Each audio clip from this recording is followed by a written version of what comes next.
This is Vanderwall here, just going to do a quick tutorial on how to multiply fractions and mixed numbers, focusing primarily on mixed numbers. So you can see the steps below. The first thing you need to do is you need to look at the numbers you're multiplying and ask, are any mixed numbers? Well, in this case, both of them are mixed numbers, so we'd have to convert them to improper fractions.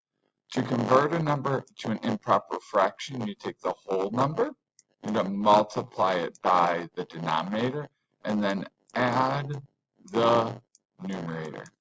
The denominator will stay the same. So in this case, you take the whole number, which is 3, multiply it by the denominator, which is 2, which would be 6, add the numerator, and so we'd end up with 7 over 2.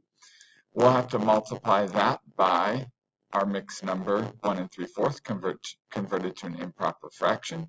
And so 1 times 4 is 4, plus 3 is 7, and our denominator stays the same.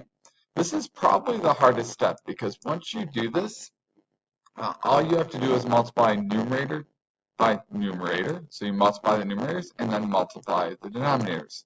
So 7 times 7 is 49, and 2 times 4 is 8. At that point, it may say you can write your answer as an improper fraction or to write your answer as a mixed number in simplest form. If I'm going to write it as a mixed number in simplest form, I just have to ask myself, 8 goes into 49 how many times? 6. What's left over? 1 out of a total of 8. And so my solution would be 6 and 1, 8. So look at one more example that's just a little bit different. You may notice that the product will go on the left side and the multiplication problem is on the right side. That doesn't change anything. We still read it just normal because multiplication is commutative. In other words, the order doesn't matter. You may also notice that we have one mixed number and one whole number. So first thing I'm going to do is I'm going to make my whole number into a fraction. That's an improper fraction.